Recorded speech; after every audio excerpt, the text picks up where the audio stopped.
Okey, walaupun kita berada di Pontian Tanjung Piai, Kukup 35 kilo.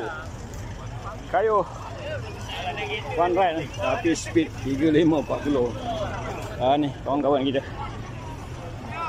400 kilo 400 kilo 40 kilo. Tu jambatan Sungai Kulai. Hasil Teru.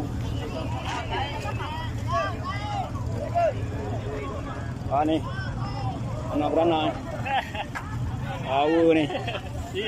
Ni yang depan kuat ke yang belakang kuat? Ini yang belakang, depan yang ada banyak umurnya. Depan pilot dah. Tu anak beranak. Okey. Kita sambung kayu. Amalkan hidup sehat. Berkayu, beriadah. Saya amalkan makanan kesihatan SG9 SG Cream. Boleh hubungi saya, nanti saya akan berikan nombor WhatsApp. Okey, ready, kita kayu semua.